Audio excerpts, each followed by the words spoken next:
Well, hello everyone, and welcome back to the channel. I am super excited because we have yet another interview here for the Eurovision 2022 season, and this time we are joined all the way from Australia. It is Sheldon Riley. Hi, Sheldon. How are you doing? Yeah, I'm so good. Thank you so much for having me. Yeah, of course, of course. And I know, depending upon the audience that is viewing, I know that you are very big in Australia right now, having competed on The Voice of Australia twice. Our American viewers may or may not recognize you from America's Got Talent as well. Yeah. But for maybe those who haven't seen you before, why don't you give us a brief introduction of who Sheldon Riley is? Right. Well, my name is. Thank you, by the way. That's really sweet. My name is Sheldon Riley. I'm 22 years old. I'm essentially a fashion and music performing artist. I write all my own music and I sing covers too. But I'm very dark and orchestral and very I'm. I just love to do things that really stand out and speak loudly, visually, and sonically. So yeah. Yeah, awesome. And I know, speaking of fashion, I obviously took a look at your Instagram account, and if really, if you just pay attention, you see some of that fashion influence and some of those I don't want to say avant-garde outfits, but I mean, definitely. avant-garde is a good word. I use Okay. avant-garde. The only word I don't use is costumes because I spend way too much time for it to be a costume. But yeah, no, avant-garde's great or gender fluid fashion. It's yeah. Perfect. So I guess my question is, where did that kind of like love and joy for fashion, when did that kind of come about for you? Fashion for me has always just been such a um, such a way of expressing myself. I guess I've been inspired by designers like Alexander McQueen or Jean-Baptiste Vallee, artists that create fashion that you can almost hear and feel, and so, like with every sense in your body, you can feel it, and it's just that's always really inspired me. I've never really liked going to fashion departments and buying what's off the rack. And I find that these designers that I've looked up to for so long have been um, I don't know. I see fashion as wearable art, and if you can wear art, why wouldn't you? Yeah. Well, I think it gives us a really cool, and you had mentioned as well that you kind of have that like sense of, I guess, darkness, kind of with your songs and definitely with your stagings. I watched Yeah. the Voice of Australia back, and I'm very familiar with your performances over there on The Voice.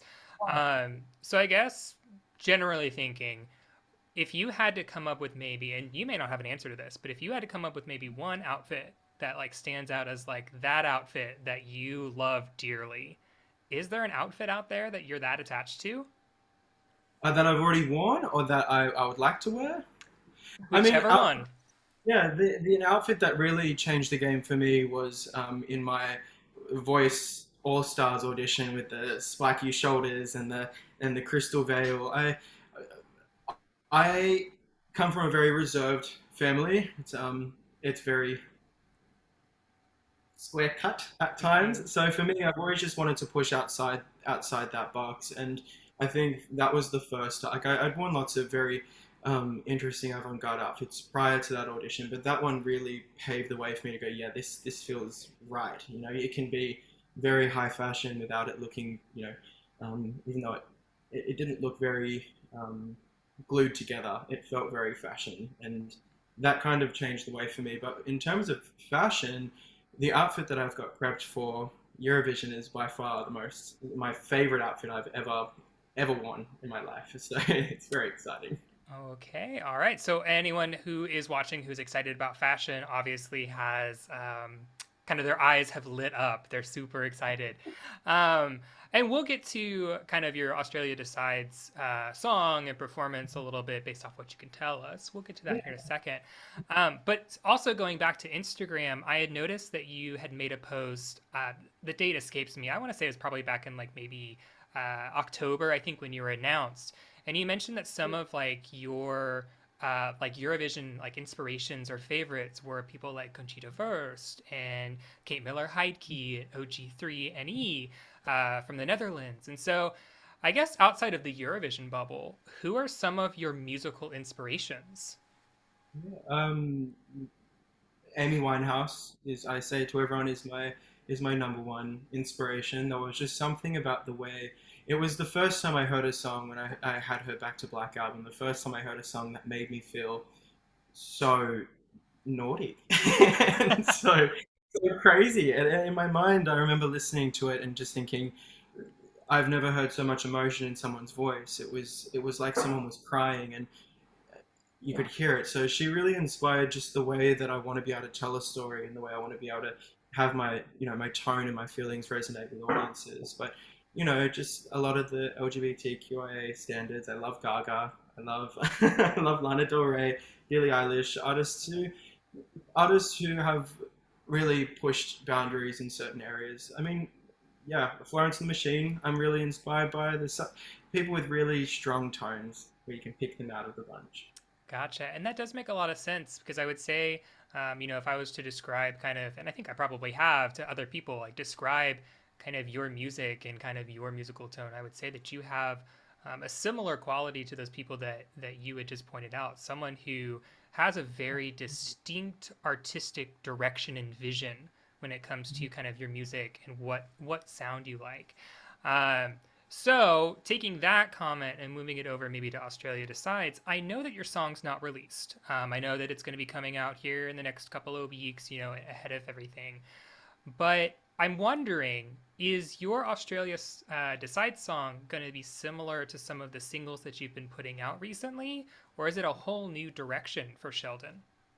Yeah, I would say it's similar. I mean, I never set my intention was never write a song for Eurovision, if that makes any sense. I kind of have always felt that my style would fit in the Eurovision bubble as it is. But yeah, it's similar to what I've done in the past. It's just a lot bigger, and it's actually, I don't know. I've taken parts of everything that I've loved in the singles that I have released, or the performance that I have done, and I've put it into this one performance. I mean, a lot of people would think, oh, Sheldon's doing Eurovision. The song is going to be massively massive from start to finish. But if I'm honest with you, it's the most honest and raw and most vulnerable song I've ever sung or ever written.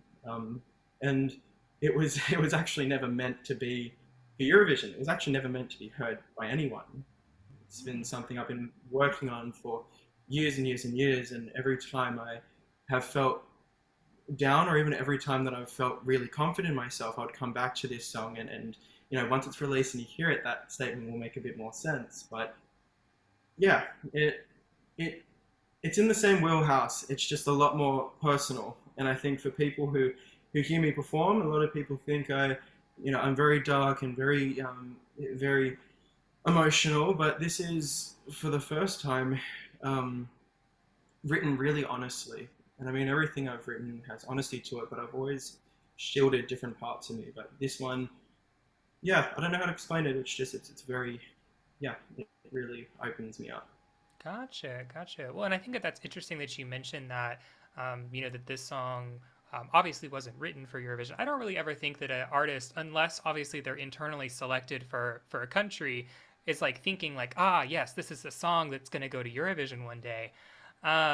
But obviously, and I don't know the details behind SBS's, submission process, but I'm sure there was a submission process. You send the song in, you get the call. They say, congratulations, you're going to be in Australia Decides. What was your Yeah. first reaction? Like, who did you tell? I, What did you say? What did you feel? I mean, I've wanted to do Eurovision since I was a little kid, and I've had a very long trajectory on reality shows and singing competitions here in Australia, and then on to the US when I did America's Got Talent. The end goal for me, in terms of the competition side of my career and what I've always wanted to do, has always been Eurovision. So I, I, yeah, sorry, I feel like I just passed the question.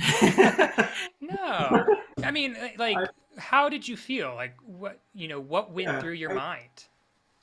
I think because I've wanted this for so long, when it finally happened, and I was actually trying to, I was looking to do Eurovision back 2 years ago before COVID, 2 or 3 years now before COVID hit, the last time that Australia had a representative go overseas, and things didn't quite work out. And I think I've always been on, since then, I've been on their radar at SBS for a while.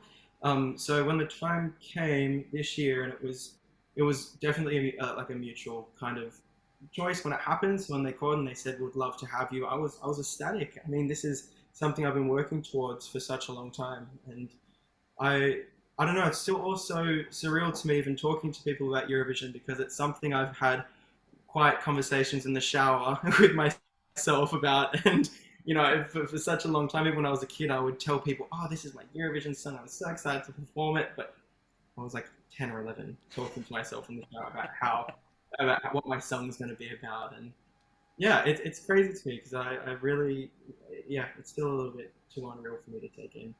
Yeah. Well, and I think a lot of our listeners, because I know, and especially with Australia, like I mentioned earlier, the artist reveals started coming out pretty early.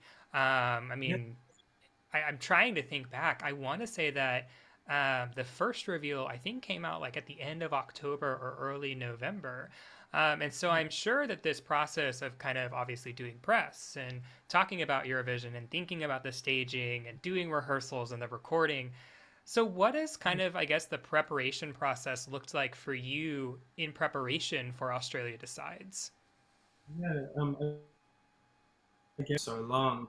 I feel like I've been prepping my whole life, and when we finally had the lock-in call, I signed the contract, and I was like, "Yep, we're gonna do the national final, like the selection here in Australia." I was so ready. I mean, I sent mood boards, I sent outfit ideas, I sent through song choices, so many song choices over and over and over. Like the prep work for this has consumed my entire life since the start.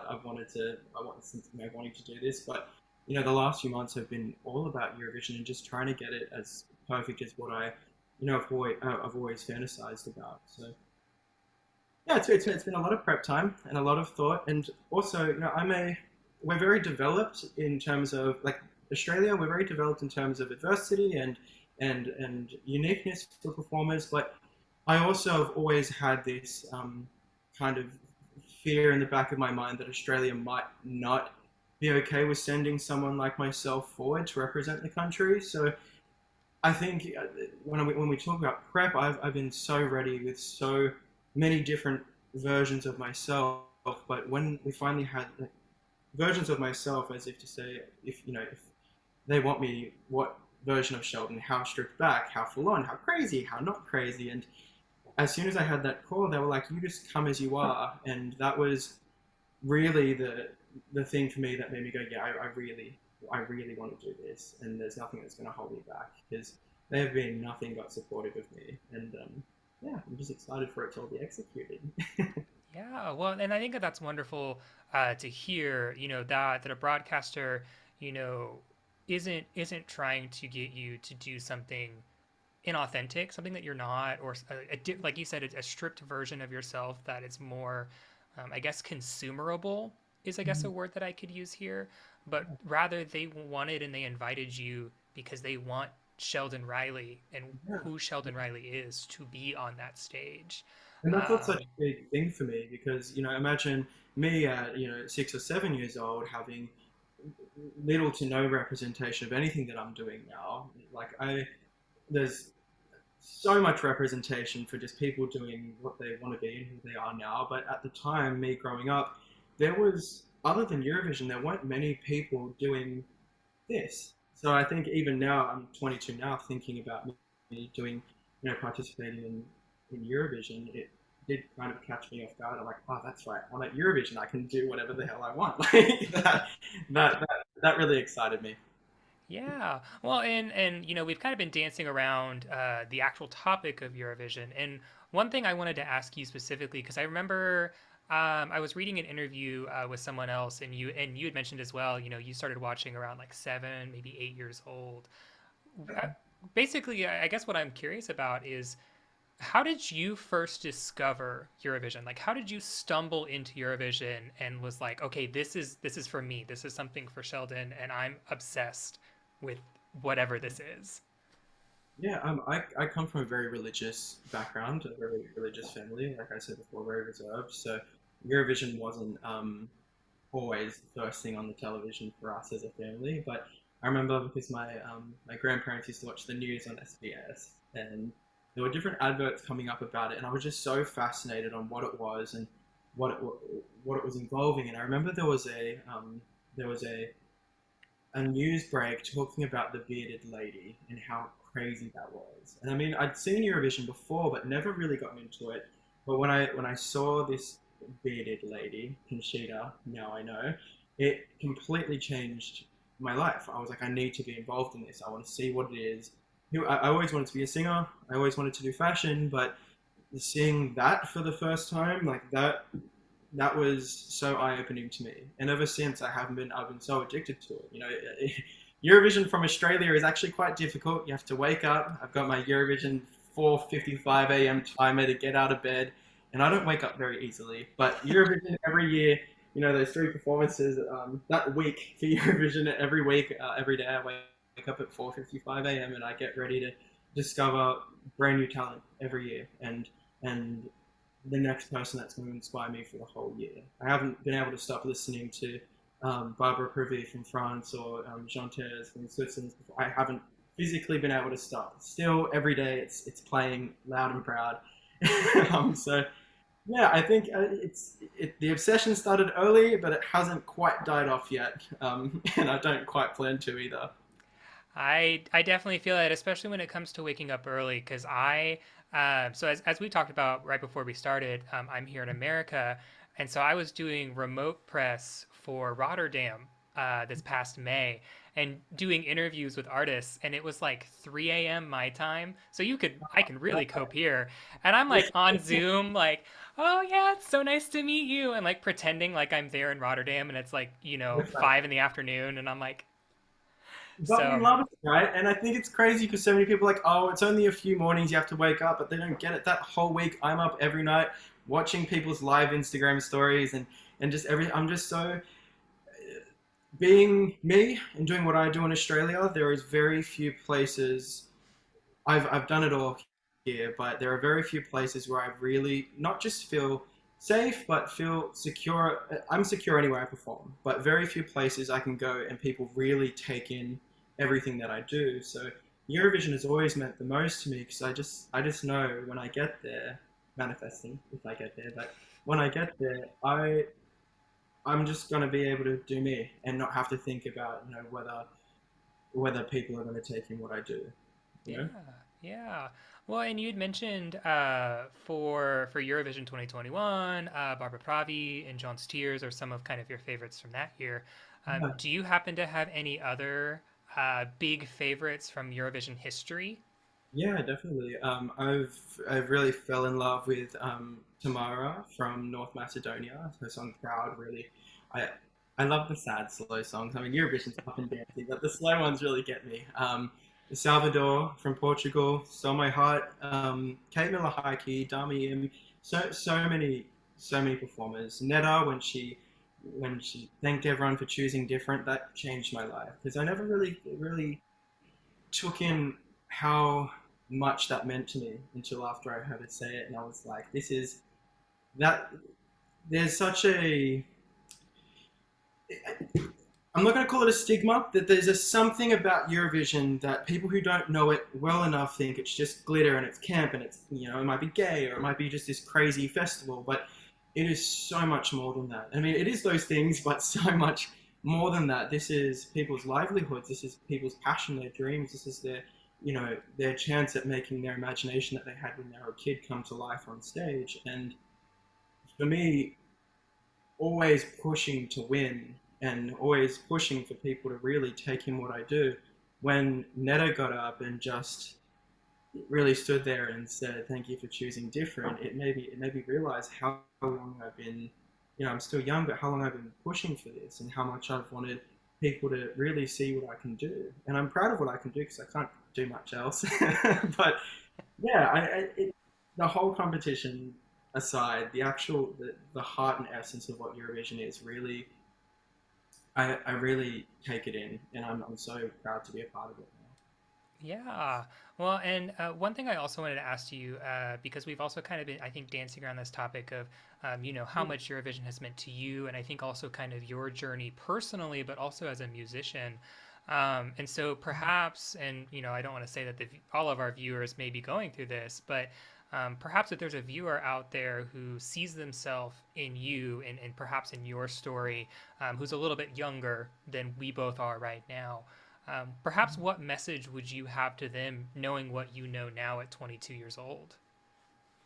I I just wish someone had told me to just be really brave and just to keep doing what you love, because I've been in and out of phases all my life where I love doing what I do, but I also really just wanted to be like everyone else, and I wanted to feel confident enough to walk out and have people go, "Oh, I love what you're doing. I love what you're wearing," and I never got that when I was a kid because I wasn't the trendy kid, and I wasn't the person who really set trends at school and everything. So now every day I'm so celebrated for what I do because I put my heart and soul into it, and it means so much to me. So if you have that little something that you know isn't quite like everybody else, keep doing it and keep growing it, and yeah, just be proud of everything that makes you you. And I know that sounds super corny, and it's that cheesy thing that people are like, I'm turning the interview off, I don't want to hear it. But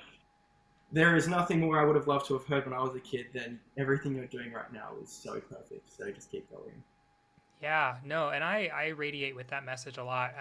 I mean, I think that we come from very different backgrounds, but as someone who also identifies as LGBTQ, Yeah, I definitely can feel kind of that thing where you find that spark and that passion. You know, you just gotta keep going, even if it's a little off. And even like my parents here in the States do not understand what I am doing right now. They're like, "I'm sorry, you're getting on a Zoom call with someone in Australia? Like what?" And I'm like, I'm doing it." And my parents are like, okay, great. So I definitely agree with you.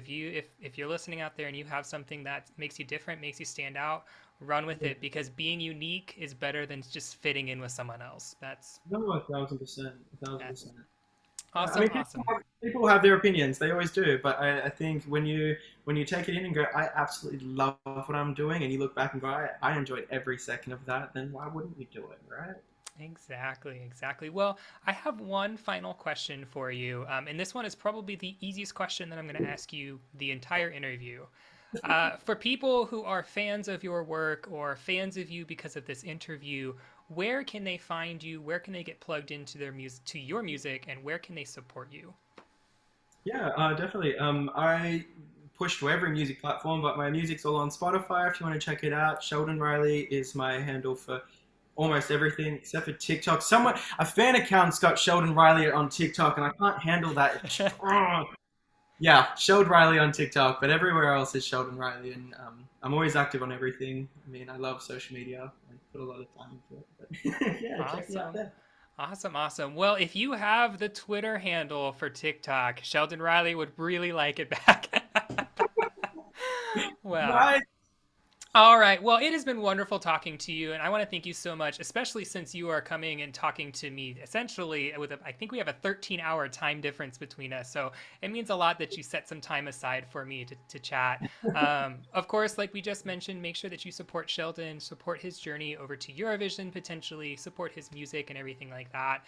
And if you want to support us here on the channel, you can click down below, click the subscribe button, click the notification bell. That way you know the next time we post any videos in the future. But until then, I will let you all go with a good ol' goodbye.